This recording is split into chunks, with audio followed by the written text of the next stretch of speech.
Yo, what's up, YouTube? What's up, everybody? This is TA of Noble Sports Entertainment. If you have not subscribed to Noble Sports Entertainment, then what are you waiting for?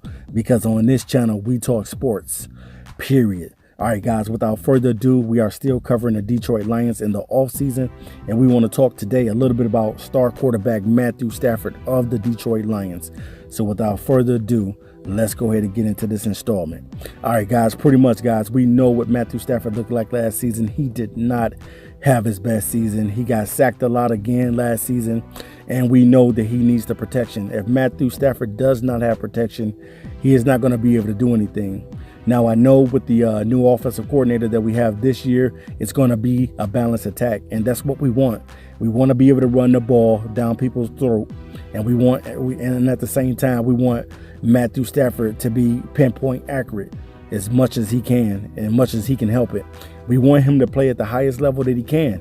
You know, the Lions definitely, the fans deserve a better product out on the field, and we are not going to say that everything is Matthew Stafford's fault, because it's not. Everything does not involve Matthew Stafford. Some of this is the protection. Some of this is sometimes Matthew Stafford not getting his reads in right, or whatever it may be. The Lions only need Matthew Stafford to be able to get them into the postseason. That's what the goal has to be for Matthew Stafford. You know, you see a lot of these other young quarterbacks that have gotten into the playoffs, and Matthew Stafford has not. He's not really tasted like he should be tasted. I mean, and what I mean by that, Matthew Stafford has been in the playoffs, but at the same time, he has not advanced, especially like a quarterback like the Jacksonville Jaguars have in Blake Bortles. Blake Bortles almost made it to the Super Bowl last season.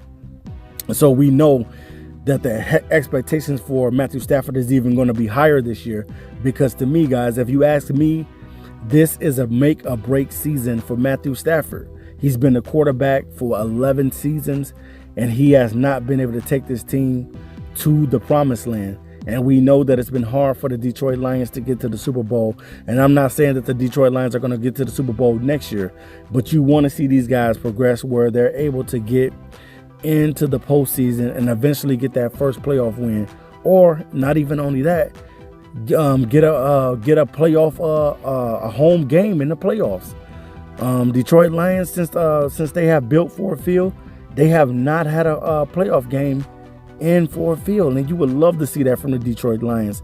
So in the offseason, Matthew Stafford, that should be on his goal list, is to play better and to get the Lions into the postseason, because it's time for Matthew Stafford to hit to the next level. He has been with the team for 10 years, and he's going on his 11th season, and we expect for him to be a whole lot better than he was in year 10. You definitely want to see him out there and slicing and carving teams up. You want to see Matthew Stafford do that. And we know that he can't do it by himself. He's going to need a team. He's going to need guys around him that's going to catch the ball. He needs everybody to do their job. He needs the lineman to block and build that wall of protection. And I think if Matthew Stafford is able to get the protection, man, he will carve some teams up. He's at his best, man, when he gets the protection. But when he cannot get the protection, like he got sacked last season against the Minnesota Vikings 10 times in one game, you cannot have that. So, all right, guys, I definitely want to see Matthew Stafford make it into the postseason next year. So we'll see what he does in this season coming up, 2019. But until then, I'll be back to you guys with another video. Make sure you subscribe to Noble Sports Entertainment, because on this channel, we talk sports, period. So I'll be back to you guys again with another one. I'm out of here.